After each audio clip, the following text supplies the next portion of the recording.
વેપારી મહામંડળના પાપે સાવરકુંડલાના ખેડૂતોને થયો ધરમનો ધક્કો, હરાજી બંધ કરાતા વિરોધ। સાવરકુંડલા પંથકના હજારો ખેડૂતોને કડકડતી ઠંડીમાં ઠરીને યાર્ડ સુધી આવવાનો ધરમ ધક્કો થયો। મોટી સંખ્યામાં ખેડૂતો હોંશે હોંશે પોતાની જણસીઓને લઈ માર્કેટ યાર્ડ સુધી લઈને આવ્યા, પરંતુ જ્યારે યાર્ડ પહોંચ્યા ત્યારે ખબર પડી કે યાર્ડમાં હરાજી બંધ રાખી છે। ખેડૂતોમાં જોવા મળ્યો આક્રોશ। સાવરકુંડલા એપીએમસીમાં હરાજી બંધ રહેતા ખેડૂતો મૂંઝવણમાં મુકાયા। વેપારી મહામંડળે જણસીની હરાજી બંધ રાખવાનો નિર્ણય કરતા ખેડૂતોને હેરાન થવાનો વારો આવ્યો। વેપારી મહામંડળે જણસીની હરાજી બંધ રાખવાનો નિર્ણય કર્યો, છતાં એપીએમસીએ હરાજી બંધ રહેશે તેવી કોઈ જાહેરાત ન કરી, જેના કારણે ખેડૂતોને ધક્કો ખાવાનો વારો આવ્યો હતો। કડકડતી ઠંડીમાં ખેડૂતો ગત રાતથી પોતાની જણસી લઈને આવ્યા હતા। ખેત બજાર સમિતિમાં ખેડૂતો સાથે અસભ્ય વર્તન કરવા બદલ નોટિસ આપી હતી। વેપારીને નોટિસ આપતા સાવરકુંડલા માર્કેટિંગ યાર્ડના વેપારી મહામંડળે તમામ જણસીની હરાજી બંધ રાખવાનો નિર્ણય કર્યો। વડોદરામાં કરજણ નેશનલ હાઈવે પર ટેમ્પાનું ટાયર ફાટતા સામે આવ્યા હચમચાવી નાખનારા દ્રશ્યો। રોડ પર ઝડપની મજા હંમેશા સજા સાબિત થતી હોય છે, એમાં પણ હાઈવે પર ટેમ્પા ચાલકો અને ડમ્પર ચાલકો તો મોતની માફક દોડી રહ્યા છે। હાઈવે પર યમદૂત બનીને જીવલેણ રેસ લગાવે છે, પરંતુ આ વખતે ટેમ્પા ચાલકને જ મળી ગઈ સજા। વડોદરામાં કરજણ નેશનલ હાઈવે નંબર 48 પર સર્જાયો અકસ્માત। ભરૂચથી વડોદરા તરફ જવાના ટ્રેક પર થયો હતો ગમખ્વાર અકસ્માત। કરજણ શિવવાડી પાસે પૂરપાટ આઈસર ટેમ્પો જઈ રહ્યો હતો, ત્યારે જ ચાલુ આઈસર ટેમ્પાનું ટાયર ફાટતા ટેમ્પો પલટી ગયો હતો। ડ્રાઈવરે સ્ટીયરિંગ પરથી કાબુ ગુમાવતા ટેમ્પો રોડ પર પલટી 5 ફૂટ સુધી ધસડાયો હતો। અકસ્માતના પગલે નેશનલ હાઈવે પર સર્જાયા હતા ટ્રાફિક જામના દ્રશ્યો। ટેમ્પામાં ભરેલો સામાન રોડ પર પડતા રોડ પર રેલમછેલ થઈ ગઈ। કલાકો સુધી રોડ બ્લોક થઈ ગયો હતો। ક્રેનની મદદથી આઈસર ટેમ્પાને માર્ગ પરથી હટાવવામાં આવ્યો। સદનસીબે ઘટનામાં કોઈ જાનહાનિ થઈ નથી। બારડોલીમાં મિલમાં આગથી મચી ગઈ અફરાતફરી। બારડોલીમાં તાતીથૈયામાં ફેક્ટરીમાં ભીષણ આગ લાગતા અફરાતફરી મચી ગઈ હતી। બારડોલીના કડોદરા 4 રસ્તા નજીક આવેલા તાતીથૈયા ગામની સીમમાં ડાઇંગ પ્રિન્ટિંગ મિલમાં અચાનક આગ લાગી ગઈ હતી। જોતજોતામાં આગે વિકરાળ સ્વરૂપ ધારણ કરતા અફરાતફરીનો માહોલ સર્જાયો હતો। ઘટનાની જાણ ફાયર વિભાગની ટીમને કરવામાં આવતા ફાયરની ગાડીઓ તાત્કાલિક સ્થળ પર પહોંચી ગઈ હતી। પાણીનો મારો ચલાવી આગ પર કાબુ મેળવ્યો। આગ એટલી વિકરાળ હતી કે આગ પર સતત 3 કલાક સુધી પાણીનો મારો કરતા આગ કાબૂમાં આવી હતી। સદનસીબે આગની ઘટનામાં કોઈ જાનહાનિ થઈ ન હતી, પરંતુ આગ કયા કારણોસર લાગી તે જાણી શકાયું નથી। પાટણના સાતલપુરમાં ઠંડીના કહેરથી ગરીબોના ઝૂંપડા સળગી ગયા।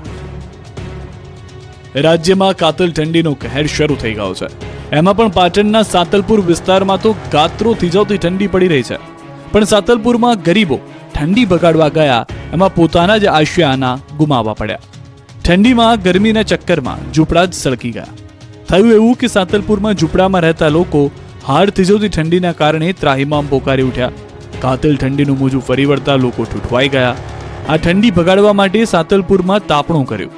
ઠંડીથી બચવા માટે તાપણું કર્યું હતું, પરંતુ એક તાપણાની એક ચિંગારી ઝૂંપડામાં લાગતા જોતજોતામાં આગ ભભૂકી ઉઠી અને ઝૂંપડું આગની ઝપેટમાં આવી જતા ઝૂંપડામાં રહેલ ઘરવખરી સહિતનો સામાન બળીને ખાક થઈ ગયો। ખેત મજૂરી કરી જીવન નિર્વાહ કરતા પરિવારને આગને કારણે મોટું નુકસાન થયું। જોકે સદભાગ્યે મોટી જાનહાનિ ટળી છે, પરંતુ ગરીબોના આશિયાના છીનવાઈ ગયા છે। હવે ખુલ્લા આકાશ નીચે રહેવા મજબૂર બન્યા છે। છોટાઉદેપુરમાં તસ્કરોએ મચાવ્યો તરખાટ, ધોળા દિવસે ઘરમાં કરી ચોરી। છોટાઉદેપુરમાં તસ્કરોએ તરખાટ મચાવ્યો છે। પોલીસના ડર વગર તસ્કરો ધોળા દિવસે પણ લોકોના ઘરના તાળા તોડી રહ્યા છે। છોટાઉદેપુરમાં તસ્કરોએ કેટલાક ઘરોને નિશાન બનાવ્યા, એ પણ ધોળા દિવસે।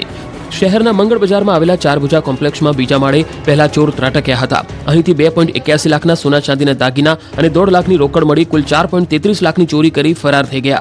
બાદમાં શહેરના ક્લબ રોડ પર આવેલા બાલાજી હાઇટ્સમાં એક ફ્લેટમાં ધાડ પાડી હતી। અહીંથી 11,000 રોકડની ચોરી કરી ગયા હતા।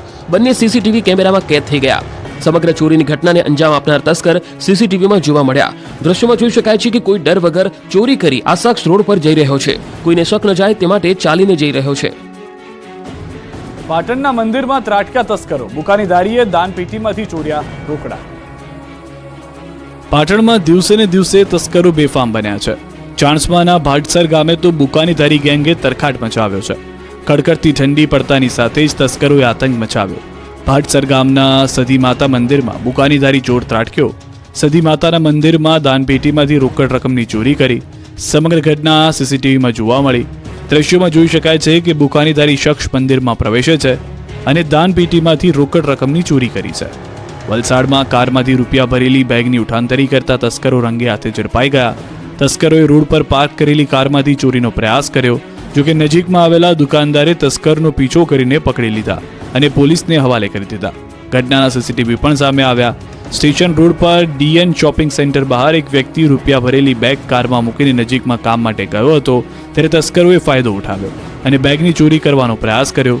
જોકે બાજુની દુકાનમાંથી દુકાનદાર જોઈ જતા બૂમાબૂમ કરી અને ફરાર થઈ રહેલા તસ્કરનો પીછો કરી પકડી પાડ્યા. 3માંથી 2 તસ્કરોને પકડી લીધા, જ્યારે એક ફરાર થઈ ગયો. ઝડપાયેલા તસ્કરો પાસેથી મુદ્દામાલ કબજે કરી લોકોએ તેની સરભરા કરી પોલીસને સોંપી દીધો. મહેસાણાના રિક્ષા ચાલકો પર મોટી ઘાત છે. રિક્ષા સાચવીને ચલાવવું મહત્વનું થઈ ગયું છે, કારણ કે મોટું નુકસાન થઈ રહ્યું છે. મહેસાણાના રિક્ષા ચાલકો સાવધાન રહેજો. ગમે ત્યાં રિક્ષા પાર્ક કરતા હોય તો ચેતી જજો. રિક્ષા ચાલકો પર આવી પડી છે મોટી ઘાત. મહેસાણામાં રિક્ષા ચોરી કરતી ગેંગ સક્રિય થઈ ગઈ છે. મહેસાણામાં રિક્ષા ચોરતી ટોળકી સીસીટીવીમાં જોવા મળી. રિક્ષાની ચોરીનો બનાવ સીસીટીવીમાં કેદ થયો છે. કડીના નંદાસણમાં અલસીફા સોસાયટીમાં આ બનાવ બન્યો. એક રિક્ષા ચાલક આખો દિવસ મહેનત કરી રાતે ઘરની બહાર રિક્ષા પાર્ક કરીને સૂઈ ગયો હતો. ઘસઘસાટ સૂતો હતો ત્યારે જ ચોર રિક્ષા ચોરી ગયો.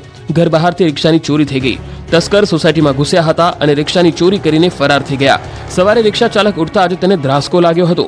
ઘરની બહાર રિક્ષા ન જોતા મોટો ઝટકો લાગ્યો. તુરંત પોલીસ ફરિયાદ દાખલ કરવામાં આવી. મહેસાણા અને મોરબીમાં ભર શિયાળે જોવા મળ્યા ચોમાસા જેવા દ્રશ્યો. બસ પાણીમાં ફસાઈ. પાણીથી ભરાયેલું ગરનાળું, ટાયર ડૂબી જાય એટલા પાણીની વચ્ચેથી પસાર થતા વાહનો અને ગોઠણડૂબ પાણીમાં ફસાયેલી એસટી બસ. મહેસાણાના દ્રશ્યો જોતા પહેલી નજરે તમને લાગશે કે આ તો ચોમાસાના હશે. આ તમારી આંખોનો ભ્રમ છે. આ દ્રશ્યો ભર શિયાળાના જ છે. તંત્રની બેદરકારીના કારણે મહેસાણામાં ભર શિયાળે ચોમાસા જેવા દ્રશ્યો જોવા મળ્યા. આસપાસના તળાવનું પાણી આવી જતા બહુચરાજી હારીજ હાઈવે પરના અંડરપાસમાં પાણી ભરાઈ ગયું, જેથી પાણીની વચ્ચેથી વાહનોને પસાર થવું પડ્યું. એટલા પાણી ભરાઈ ગયા કે એસટી બસ ભરાઈ ગઈ. વિરમગામથી દેલમાલ જતી એસટી બસ અંડરપાસમાં ફસાઈ, જેથી બસમાં સવાર લોકોના જીવ તાળવે ચોંટી ગયા. અંડરપાસને કારણે બહુચરાજી હારીજ હાઈવે પર અંડરપાસમાં દર વર્ષે પાણી ભરાય છે. વરસાદી પાણીની સાથે સાથે આસપાસના તળાવનું પાણી આવી જતા વાહનો ફસાઈ જવાની સમસ્યા છે. તંત્રને વારંવાર રજૂઆત કરવા છતાં નથી લેવાતા કોઈ પગલાં. આ બાજુ મહેસાણા જેવા જ દ્રશ્યો મોરબીથી પણ જોવા મળ્યા. અહીં તો રોડ પર રીતસર પાણીના ફુવારા ઉડ્યા. મોરબીમાં નર્મદાની પાઇપલાઇનમાં ભંગાણ સર્જાતા ભર શિયાળે ચોમાસા જેવા દ્રશ્યો સર્જાયા. રોડ રસ્તા પર પાણી વહેતા નજરે પડ્યા. મચ્છુ નદી પર આવેલું પુલ નજીક ભંગાણ સર્જાતા લાખો લીટર પાણીનો વેડફાટ થયો. છેલ્લા 4 થી 5 કલાકથી પાણીનું લીકેજ થયું છે, પરંતુ તંત્ર સમારકામની તસદી નથી લઈ રહ્યું. 1 મહિનો અને 9 દિવસે પોલીસ સમક્ષ ધરાહાર હાજર થનાર ચૈતર વસાવાની મુશ્કેલી વધી. વસાવા 3 દિવસના રિમાન્ડ પર. ફરાર ચૈતર વસાવા 39મા દિવસે પોલીસ સમક્ષ ધરાહાર હાજર થયા બાદ બરાબરનો ગાળિયો કસાયો. આમ આદમી પાર્ટીના ધારાસભ્ય ચૈતર વસાવાના 3 દિવસના રિમાન્ડ મંજૂર કરવામાં આવ્યા. ડેડિયાપાડા કોર્ટે ચૈતર વસાવાના 18 તારીખ સુધી રિમાન્ડ મંજૂર કર્યા, તો પોલીસે ચૈતર વસાવાના 14 દિવસના રિમાન્ડ માંગ્યા હતા, પરંતુ તેના 3 દિવસના રિમાન્ડ મંજૂર કરવામાં આવ્યા. ચૈતર વસાવા પર વનકર્મીઓને માર મારવાનો આરોપ લગાવવામાં આવ્યો છે, તો ચૈતર વસાવાને પોલીસ વનકર્મીને માર મારવાના કેસમાં પૂછપરછ કરશે. આ ઉપરાંત રિમાન્ડમાં પોલીસ અનેક બાબતોને લઈને તપાસ કરશે. 1 મહિનાથી ચૈતર વસાવા ક્યાં હતા તે અંગે પણ પૂછપરછ કરવામાં આવશે. ચૈતર વસાવાએ આગોતરા જામીન માટે હાઈકોર્ટમાં અરજી કરી હતી, પરંતુ અરજી ફગાવી દેવામાં આવી હતી. જે બાદ ચૈતર વસાવા પોલીસ સમક્ષ હાજર થયા હતા અને પોલીસ વસાવાના સમર્થકો વચ્ચે ઝપાઝપી પણ જોવા મળી. જ્યારે તેણે પણ પોલીસ સમક્ષ સરેન્ડર કર્યું ત્યારે તેની સાથે તેમના સમર્થકો મોટી સંખ્યામાં ઉમટી પડ્યા અને નારેબાજી શરૂ કરી હતી. તેમજ સમર્થકો અને પોલીસ વચ્ચે ઘર્ષણ પણ થયું. આ પછી તેમને ડેડિયાપાડાથી રાજપીપળા પૂછપરછ માટે લઈ જવાયા હતા. રાજકોટમાં રખડતા ઢોર મામલે તંત્રની તવાઈ સામે માલધારીઓએ કર્યો વિરોધ. રખડતા ઢોર મુદ્દે રાજકોટ મહાનગરપાલિકા હરકતમાં આવી છે. શહેરમાં રજીસ્ટ્રેશન વગરના ઢોરની જપ્તી કરાશે. આરએમસી 1 જાન્યુઆરીથી કડકાઈથી કામગીરી કરશે, જેમાં પરમિટ વગરના ઢોરવાડા, ખાનગીવાડા અને ફળિયામાંથી પણ જપ્ત કરાશે, જેને લઈને માલધારીઓમાં રોષ ફાટી નીકળ્યો છે. રાજકોટ મનપાના લાયસન્સ વગરના ઢોર પકડવાના નિર્ણય સામે માલધારીઓએ વિરોધ નોંધાવ્યો. માલધારીઓ બેનર સાથે રેલી યોજીને મનપા કચેરીએ પહોંચ્યા અને સૂત્રોચ્ચાર કરીને વિરોધ કર્યો. લાયસન્સ પહેલા ઢોર માટે જગ્યા કરી આપવા પશુપાલકોએ માંગ કરી. માલધારીઓનું કહેવું છે કે તેમને કાયદો મંજૂર છે, પણ વ્યવસ્થા નહીં થાય તો મુશ્કેલીમાં મુકાઈ જશે. સાથે જ ઘરેથી ઢોર પકડી જવાની કાર્યવાહી સામે પણ માલધારીઓએ વિરોધ નોંધાવ્યો. રાજકોટ શહેરમાં 12,000 ઢોર માલધારીઓની માલિકીના હોવાનું સામે આવ્યું છે, જેમાંથી 7,000નું જ રજીસ્ટ્રેશન કરાયું છે, જ્યારે 5,000 જેટલા ઢોર મનપાના ચોપડે નથી નોંધાયેલા. મહેસાણા વાસીઓ ઘરની બહાર નીકળો તો હાથમાં લાકડી લઈને નીકળજો. ડાઘિયાઓ દરરોજ 60 લોકોને ભરે છે બચકા. મહેસાણામાં ગાય અને આખલા બાદ હવે શ્વાનનો આતંક વધ્યો છે. મહેસાણામાં શ્વાને એટલી હદે ત્રાસ ફેલાવ્યો છે કે જો તમે લાકડી વગર ઘરની બહાર ગયા તો તમને શ્વાન બચકું ભરી જ લે. મહેસાણાના શ્વાન કરડવાના કેસમાં સતત વધારો થયો છે. મહેસાણા શહેરમાં રોજના નવા અને જૂના મળી 50 થી 60 કેસ નોંધાઈ રહ્યા છે. ડિસેમ્બર મહિનામાં રોજના સરેરાશ 1 થી 64 જેટલા કેસ નોંધાયા છે. છેલ્લા 6 મહિનાથી શહેરમાં શ્વાન કરડવાના કેસમાં સતત વધારો થઈ રહ્યો છે. છેલ્લા 24 કલાકમાં જ 50 થી વધુ ઓપીડી નોંધાઈ હોવાની માહિતી મળી છે. એક જ દિવસમાં 35 થી વધુ લોકોને બચકા ભરતા હાહાકાર મચી ગયો છે. શહેરમાંથી 14 દિવસમાં સિવિલ હોસ્પિટલમાં 480 લોકોને સારવાર અપાઈ છે. છેલ્લા 6 માસમાં કૂતરા કરડવાના કેસના આંકડા જોઈએ તો જૂન 812, જુલાઈ 592, ઓગસ્ટ 552, સપ્ટેમ્બર 555, ઓક્ટોબર 773, નવેમ્બરમાં 989 તો ડિસેમ્બરમાં અત્યાર સુધીમાં 585 કેસ નોંધાયા છે. ભિલોડાના કુમાપુર ગામમાં 220 કેવી સબસ્ટેશનનો ગ્રામજનોએ વિરોધ નોંધાવ્યો. ભિલોડાના કુમાપુર ગામમાં બની રહેલા 220 કેવી સબસ્ટેશનનો ગ્રામજનોએ વિરોધ નોંધાવ્યો. કંપની પોલીસના કાફલા સાથે કામગીરી કરવા પહોંચી ત્યારે ગ્રામજનો એકત્ર થઈ ગયા અને વિરોધ દર્શાવ્યો. જોકે પોલીસ કાફલાએ સ્થાનિકોને રોક્યા હતા. કુમાપુર ગામમાં જેટકો કંપની સબસ્ટેશન બનાવી રહી છે, ત્યારે ગ્રામજનો છેલ્લા ઘણા સમયથી તેનો વિરોધ નોંધાવી રહ્યા છે. ગામના તળાવ નજીક બની રહેલા સબસ્ટેશનથી આગામી સમયમાં પાણીની સમસ્યા થવાનો સ્થાનિકોને ભય છે. ગ્રામજનોનું કહેવું છે કે આ સબસ્ટેશનની સિંચાઈની સમસ્યા થશે. મંજૂર થયેલા સબસ્ટેશનને અન્યત્ર ખસેડવા ગ્રામજનો માંગ કરી રહ્યા છે. મહેસાણામાં દારૂના અડ્ડા પર મહિલાઓએ કરી જનતા રેડ. ગુજરાતમાં દારૂબંધી માત્ર કાગળ પર હોવાનું વારંવાર ફલિત થઈ રહ્યું છે. ખુલ્લેઆમ બે રોકટોક દારૂ વેચાઈ રહ્યો છે. બુટલેગરો પોલીસની મીઠી નજર હેઠળ ગુજરાતને બદનામ કરી રહ્યા છે. ત્યારે જે કામ પોલીસને કરવાનું હોય તે કામ મહેસાણામાં જનતાએ કર્યું. મહેસાણાના બ્રાહ્મણવાડા મહિલાઓએ દારૂના અડ્ડા પર જનતા રેડ કરી.